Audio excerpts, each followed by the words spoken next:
जंतर मंतरवर नीट paper फुटीच्या मुद्द्यावर आंदोलन केल्यानंतर कॉक्रोच जनता पार्टीनं आता राज्यात शाळा दुरुस्त करा अभियान सुरू केलेलं आहे। याच अंतर्गत संस्थापक अभिजित दिपके यांनी राज्यातील काही जिल्ह्यांमध्ये जाऊन शाळांची पाहणी केली।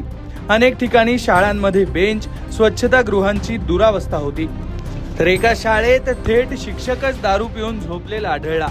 काही शाळांमध्ये शिक्षकांची कमतरता असल्याचं दिसलं।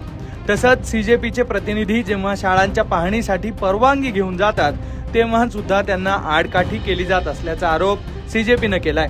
या सर्व पार्श्वभूमीवर सीजेपीच्या शिष्टमंडळानं मंगळवारी शिक्षण मंत्री दादा भुसेंची भेट घेतली।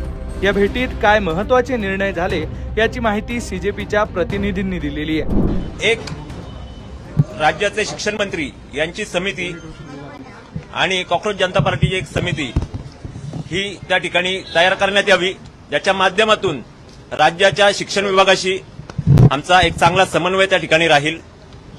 दुसरी मागणी अशी होती की त्यांनी राज्यातील तालुकानिहाय, जिल्हानिहाय आणि शहर पातळीवर शिक्षण अधिकाऱ्यांना त्या ठिकाणी त्यांनी निर्देश द्यावेत की या कॉक्रोच जनता पार्टीच्या स्कूल ठीक करो आंदोलनाला आपण सहकार्य करावे। शिक्षण मंत्र्यांकडून याच्याविषयी पॉझिटिव्ह रिस्पॉन्स आलाय। त्यांनी सचिवांकडे या गोष्टीसाठी पाठपुरावा करण्याची त्यांनी त्या ठिकाणी माहिती दिली आहे की एक कॉक्रोच जनता पार्टी समिती सचिवांशी त्या ठिकाणी समन्वयात राहील आणि अशा प्रकारे चांगला रिस्पॉन्स नक्कीच आलाय। आणि एक निवेदन कॉक्रोच जनता पार्टीच्या माध्यमातून आम्ही त्या ठिकाणी राज्य शिक्षण मंत्र्यांकडे दिले आहे। जे अधिकाऱ्यांकडून रेजिस्टन्स फेस केला जातोय ग्राउंड लेवलला की त्यांच्याकडून माहिती देण्यात किंवा शाळेला टाळे ठोकून आणि गायब होतात किंवा कोणी व्हिडिओ फोन बंद करून बसतो, तर या संबंधी शिक्षण मंत्र्यांकडून त्यांना डायरेक्शन दिलं जावं की जे काही सहकार्य लागेल, शेवटी शिक्षण मंत्री असू द्या किंवा सीजेपी असू द्या, सगळ्यांचं एकच उद्दिष्ट आहे की शाळा ज्या आहेत त्यांची परिस्थिती सुधारली पाहिजे।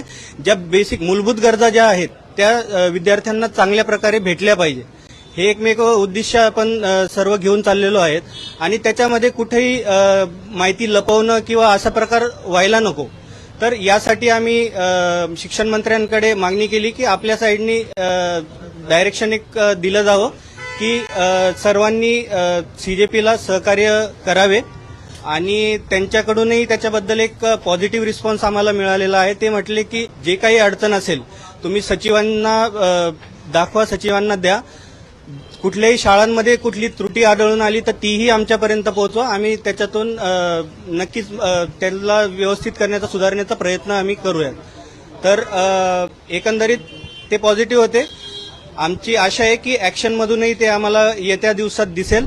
या बैठकीत सर्वात महत्त्वाचा निर्णय म्हणजे शिक्षण मंत्र्यांना सीजेपीच्या तक्रारीबाबत थेट सचिवांशी संपर्क ठेवण्याच्या सूचना दिलेल्या आहेत। त्यामुळे शाळांचे प्रश्न थेट वरिष्ठ पातळीवर पोहोचणार आहेत। पण आता हे प्रश्न वरिष्ठ पातळीवर पोहोचले तरी ते लवकरात लवकर सुटतील का?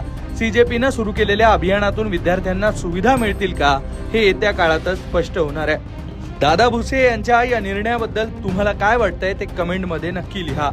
मुंबईहून आदित्य जाधव, लोकमत।